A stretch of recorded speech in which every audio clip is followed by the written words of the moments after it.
दोस्तों आज हम पढ़ेंगे द एल्केमिस्ट। इस प्ले को लिखा था बेन जॉनसन ने। द एल्केमिस्ट एक कॉमेडी है और इस प्ले को फर्स्ट टाइम 1610 में परफॉर्म किया गया था। द एल्केमिस्ट को बेन जॉनसन की बेहतरीन कॉमेडीज़ में से एक माना जाता है। चलिए दोस्तों कहानी को शुरू करते हैं और हमेशा की तरह इजी लैंग्वेज में समझते हैं।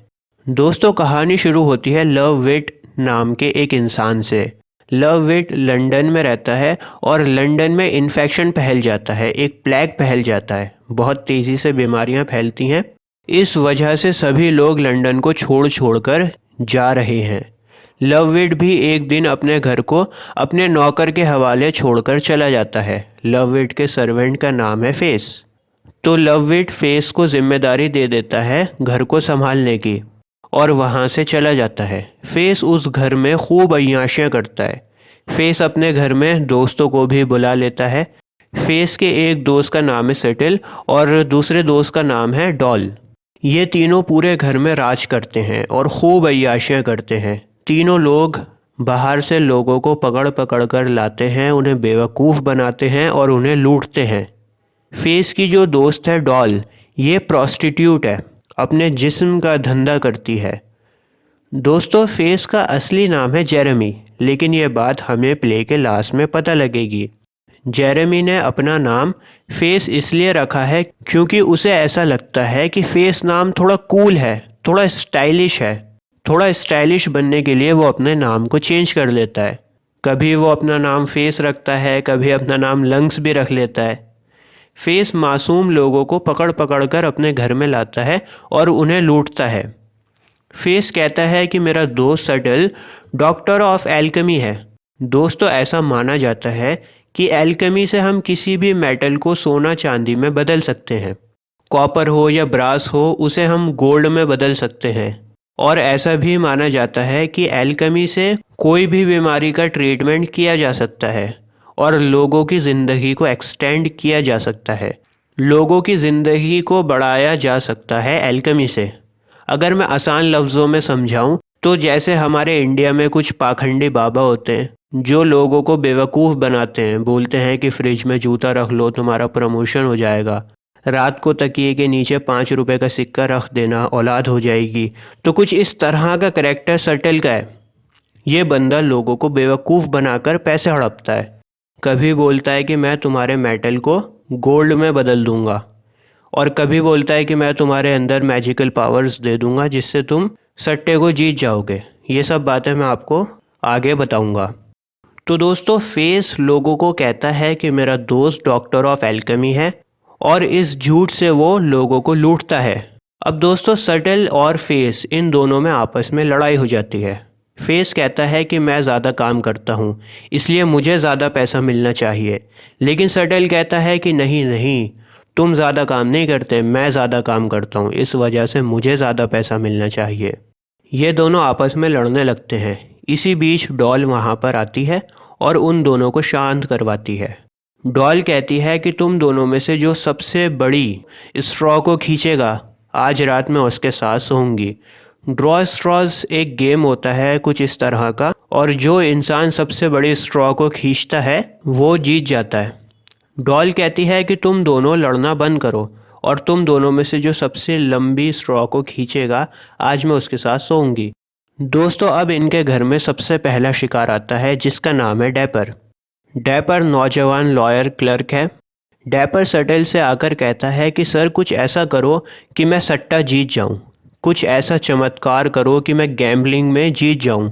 सटल कहता है कि बेटा तुम सट्टे में ज़रूर जीतोगे, फ़िक्र मत करो, लेकिन सट्टे में जीतने के लिए तुम्हें क्वीन ऑफ फेरीज़ को खुश करना पड़ेगा। अगर तुमने क्वीन ऑफ द फेरीज़ को खुश कर दिया तो तुम सट्टे में जीत जाओगे।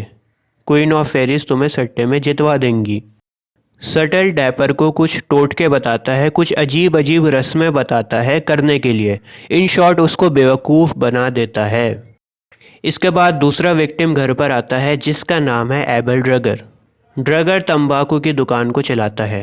ड्रगर सटल से आकर कहता है कि सर कुछ ऐसा करिश्मा करो, कुछ ऐसा चमत्कार करो कि मेरी दुकान चलने लगे, मैं अपनी दुकान से बहुत सारा पैसा कमा सकूं।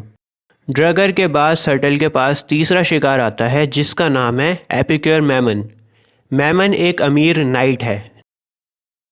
सर्टल मैमन को बहुत दिनों से लूट रहा है। मैमन को ऐसा लगता है कि सर्टल बहुत बड़ा ज्ञानी है, उसे एल्केमी का बहुत अच्छा ज्ञान हासिल है। मैमन सर्टल को खूब पैसा देता है और मैमन चाहता है कि सर्टल उसके लिए फिलोसोफर्स स्टोन बनाए।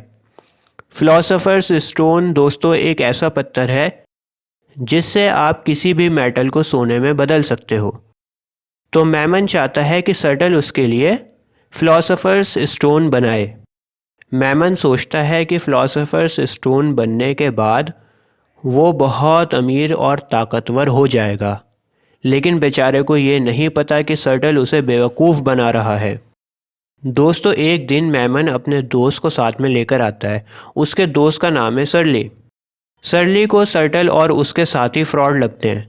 सरली समझ जाता है कि सर्टल मैमन को बेवकूफ़ बना रहा है। दोस्तों इसी बीच मैमन की निगाह डॉल पर पड़ती है और डॉल को देखते ही मैमन उसका दीवाना हो जाता है। मैमन डॉल के बारे में पूछता है तो सर्टल और फेस बताते हैं कि डॉल एक बहुत बड़ी लेडी स्कॉलर थी, लेकिन अब इसकी दिमागी हालत ठीक नहीं है, ये पागल हो गई है और डॉल का इलाज चल रहा है। सर्टल डॉल के पागलपन की ट्रीटमेंट कर रहा है। मैमन डॉल के साथ रात गुजारना चाहता है, उसके साथ सोना चाहता है। दोस्तों सर्टल मैमन को बेवकूफ़ बना देता है। सर्टल मैमन से कहता है कि तुम्हारे घर पर जितना भी मेटल है वो सब तुम मुझे दे दो और मैं सभी मेटल को गोल्ड में बदल दूंगा। इसके बाद मैमन अपने घर के सारे मेटल सर्टल को लाकर दे देता है और इस उम्मीद में देता है कि सर्टल उन सभी मेटल्स को सोने में बदल देगा। दोस्तों इसके बाद चौथा शिकार आता है एनानियस। एनानियस को भी फिलोसोफर्स स्टोन बनवाना है, लेकिन सर्टल उससे बहुत पैसे मांगता है और जो पैसे सर्टल मांगता है एनानियस उतने पैसे नहीं देता। सर्टल नाराज़ हो जाता है और एनानियस को घर से बाहर फेंकवा देता है और बोलता है कि अपने से किसी बड़े पोजीशन वाले को साथ में लेकर आओ। इसके बाद एनानियस ट्रिब्यूलेशन होलसम को अपने साथ में लेकर आता है। ट्रिब्यूलेशन होलसम सर्टल से माफ़ी मांगता है और ट्रिब्यूलेशन होलसम सर्टल को और भी ज़्यादा पैसे देता है। ट्रिब्यूलेशन होलसम बोलता है कि आप मुझे किसी भी कीमत पर फिलोसोफर्स स्टोन बनाकर दो, हमें फिलोसोफर्स स्टोन की बहुत ज़्यादा ज़रूरत है। सर्टल उन दोनों से कहता है फ़िक्र मत करो, तुम्हारा फिलोसोफर्स स्टोन 14 दिनों में 14 डेज़ में तैयार हो जाएगा। अब दोस्तों इसके बाद कहानी में 2 न्यू कैरेक्टर्स और इंट्रोड्यूस होते हैं। एक नौजवान जेंटलमैन है जिसका नाम है कैस्ट्रिल। कैस्ट्रिल सर्टल के पास आता है और बोलता है कि आप मेरी पर्सनैलिटी को सुधार दो, मुझे कूल बना दो। जैसे लंदन की स्ट्रीट्स में कूल ड्यूड होते हैं वैसा कूल ड्यूड मैं बनना चाहता हूँ, मुझे वैसा बना दो। दोस्तों कैस्ट्रिल की एक विडो सिस्टर होती है जिसका नाम है डेम प्लांट। डेम प्लांट बहुत अमीर है, बहुत पैसा है इसके पास और ये खूबसूरत भी बहुत है, बहुत ज़्यादा हॉट है और अट्रैक्टिव है। तो सर्टल और फेस दोनों मक्कार सोचते हैं कि क्यों ना हम डेम प्लांट से शादी कर लें और शादी करने के बाद इसका सारा पैसा लूट लें। इसके बाद दोस्तों डैपर दोबारा से सर्टल के पास में आता है। याद है ना आप लोगों को कि डैपर सर्टल का पहला शिकार था और सर्टल ने डैपर से कहा था कि तुम्हें फेरी क्वीन को खुश करना होगा ताकि सट्टा जीत सको। तो डैपर दोबारा से आया है। इसी बीच डॉल जो है वो अपना भेस बदल लेती है और फेरी क्वीन बन जाती है और डैपर को पागल बनाती है। इसी बीच दोस्तों मैमन भी आ जाता है। मैमन डॉल का दीवाना हो गया है और डॉल के लिए वो वहाँ पर आया है। डॉल जब देखती है कि मैमन भी आ गया तो डॉल क्या करती है, डॉल डैपर को बाथरूम में बंद कर देती है। इसके बाद डॉल अपना भेस बदलती है, अपने रूप में आ जाती है कॉस्ट्यूम चेंज करके और मैमन को सेड्यूस करती है। दोस्तों इसी बीच ऑफ स्टेज से आवाज़ आती है, क्योंकि ये एक ड्रामा है, एक प्ले है और प्ले हमेशा स्टेज पर परफॉर्म होता है। तो ऑफ स्टेज से आवाज़ आती है क्योंकि मैमन ने सेक्स कर लिया है एक लड़की के साथ, इस वजह से मैमन को फिलोसोफर्स स्टोन नहीं मिलेगा। मैमन ने गुनाह किया है और इस वजह से फिलोसोफर्स स्टोन उसे नहीं मिलेगा। मैमन बौखला जाता है और बड़बड़ाता हुआ वहाँ से चला जाता है। अब दोस्तों लवविट अपने घर में वापस आ जाता है। मैंने आपको बताया था कि लंदन में इन्फेक्शन फैल रहा है, इस वजह से लवविट अपने घर को छोड़कर चला गया था। लेकिन अब लवविट अपने घर में वापस आ गया और लवविट के पड़ोसी लवविट को बताते हैं कि तुम्हारे घर में तुम्हारे पीछे से क्या क्या हो रहा था, तुम्हारे घर में क्या क्या अय्याशियाँ हो रही थीं, कैसे लोगों को लूटा जा रहा था। तुम्हारा जो नौकर है ना जेरेमी, उसने तुम्हारे घर को ब्रॉथल बना दिया था। इस बीच जेरेमी जो है दोस्तों, इस मक्कार का असली नाम जेरेमी है, जैसा मैंने आपको बताया, फेस नहीं है। तो जेरेमी झूठ बोलने की कोशिश करता है। जेरेमी लवविट को अपनी बातों में उलझाने की कोशिश करता है, लेकिन सभी लोग, जिन लोगों को जेरेमी ने लूटा है, वो सभी लोग वहाँ पर आ जाते हैं और जस्टिस मांगते हैं, जस्टिस की डिमांड करते हैं। इसी बीच डैपर भी बाथरूम से चिल्लाता है, बचाओ बचाओ। डैपर को याद है डॉल ने बाथरूम में बंद कर दिया था, तो ये बेचारा बाथरूम से चिल्लाता है, बचाओ बचाओ। जेरेमी के पास अब कोई और चारा नहीं बचा, उसकी सच्चाई सामने आ गई और जेरेमी अपने मुंह से सारी बातें सच सच बता देता है। लवविट जेरेमी से कहता है कि मैं तुम्हें माफ़ करने के लिए तैयार हूँ, लेकिन तुम्हें मेरा एक काम करना होगा। लवविट कहता है कि मेरी शादी उस नौजवान अमीर विडो से करवा दो जिसका नाम डेम प्लांट है। इसके अलावा लवविट बोलता है कि तुमने मैमन का जितना भी पैसा लूटा है, जो भी तुमने मेटल लूटा है, वो सब मुझे दे दो। और दोस्तों लवविट वहाँ पर जो विक्टिम्स होते हैं उन्हें भी भगा देता है। जेरेमी अपने साथियों के पास जाता है, सर्टल और डॉल के पास जाता है और उनसे कहता है कि हमारी सच्चाई सबके सामने आ गई, इसी वक्त इस घर को छोड़कर भागो। जेरेमी अपने साथियों से ये भी कहता है कि जो कुछ पैसा हमने लूटा है वो सब पैसा इसी घर में रहने दो। इसके बाद दोस्तों सभी विक्टिम्स पुलिस को लेकर आते हैं।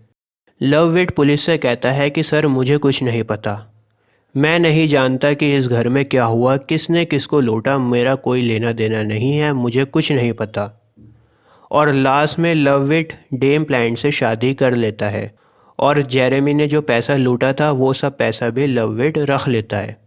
दोस्तों मुझे तो ये कहानी बहुत मज़ेदार लगी। आपको ये कहानी कैसी लगी मुझे कमेंट्स में लिखकर ज़रूर बताएं। दोस्तों कल मैंने बेन जॉनसन का एक प्ले अपलोड किया था जिसका नाम था वॉलपोने।